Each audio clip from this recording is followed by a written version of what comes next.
to understand all the chaos in the world,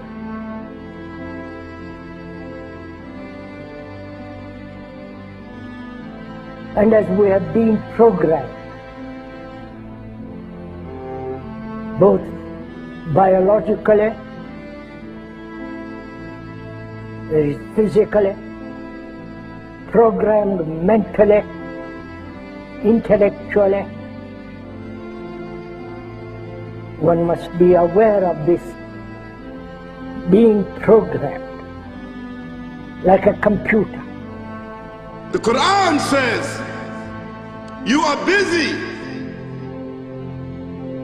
piling up, calculating, developing your careers, your money, your occupation, your wealth, until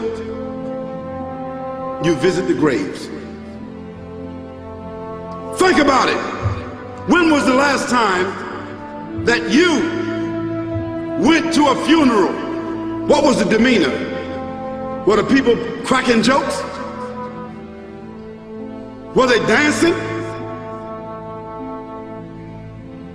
Were they clapping and singing songs? No. Silence. Why? Because every person that walked in that room, seeing that person stretched out, the first thing they thought about was not the person. The first thing they thought about was that one day, this will be me. A crisis which the politicians can never solve, because they are programmed to think in a particular way.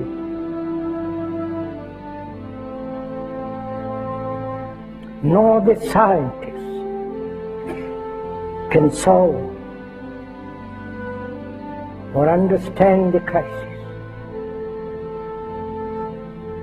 nor the business world, the world of money. You have meddled with the primal forces of nature, Mr. Beale, and I won't have it. Is that clear? You think you merely stopped a business deal? That is not the case. The Arabs have taken billions of dollars out of this country, and now they must put it back. It is ebb and flow, tidal gravity. It is ecological balance. You are an old man who thinks in terms of nations and peoples. There are no nations. There are no peoples. There are no Russians. There are no Arabs. There are no third worlds. There is no West. There is only one holistic system of systems. One vast and immane, interwoven, interacting, multivariate, multinational dominion of dollars. Petrodollars, electrodollars, multi-dollars, Reichmarks, rims, rubles, pounds, and shekels. It is the international system of currency which determines the totality of life on this planet. That is the natural order of things today. That is the atomic and subatomic and galactic structure of things today.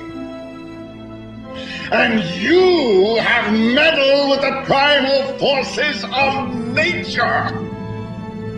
And you will atone. So Allah said, Alhaakumut takathur. All of us, all of you are engaged in running your mouths, doing your business, multiplying, buying houses, cars, business, whatever you're doing. And when you're told about God, religion, life, morality, you're saying, look, I ain't got no time for that. I got no time for that. I don't want to hear that. See how arrogant people can be until they visit the funeral house.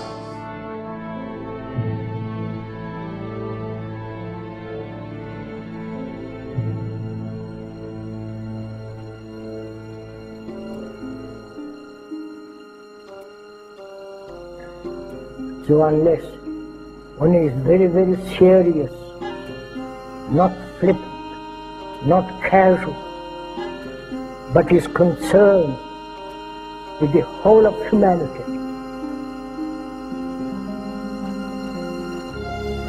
And to understand this human behavior, human thought that has brought us all to this point.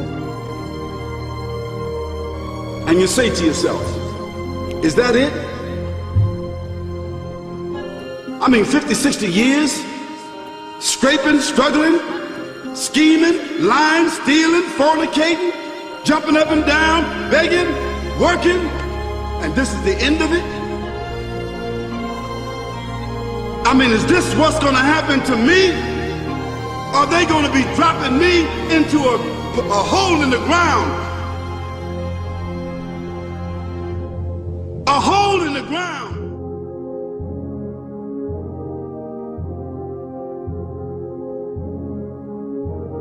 I disagree with you on Israel, but in what way? You're not as important. I hope Israel flourishes. I just don't think it's worth an American life or an American dollar.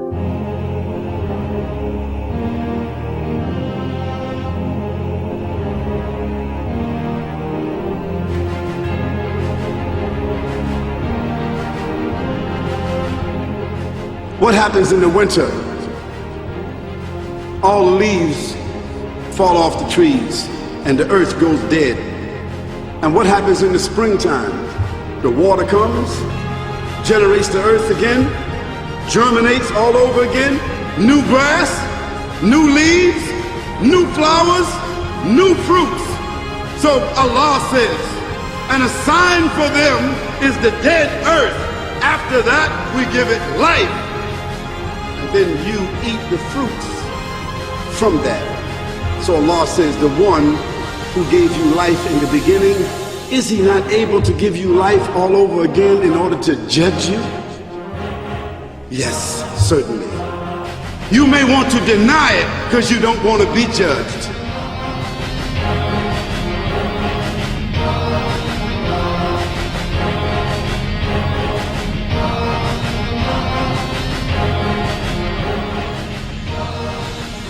And we said, and to us this living, which is misery, is we accept. If we didn't accept this existence as misery, then life and death are the same movement. Like love, death, and living are one. One must totally die to find what love is. And to go into this question of what is death, what lies beyond death, whether there is reincarnation, whether there is a resurrection, for all that becomes rather meaningless if you don't know how to live. We now are a nation known to start war. We feel compelled because of our insecurity that we have to go over and attack these countries to maintain our empire. We have over 700 bases, we're in 130 countries, and we're talking about bombing Iran. It is such a dramatic change from what is truly American and truly constitutional. I don't want to run the world. The Constitution doesn't give me the authority to run the world. We ought to mind our own business is what we need to do. Spending overseas, wasting money. This is a continuation of a revolution. It is a peaceful revolution. It's up to you to spread this message around this country. This is an American cause. It's a cause of freedom. There's something going on in this country, and it's big. Spread the message. Thank you. Because there's a reason for humans to go inside the grave. If the Creator wanted to, He could have caused us to live and then disappear into the atmosphere. But He didn't. He caused us to go into another womb called the tomb. You started out in the womb of your mother and you wind up in the womb of the earth called the tomb. The alternative is that civilizations don't last very long, but destroy themselves.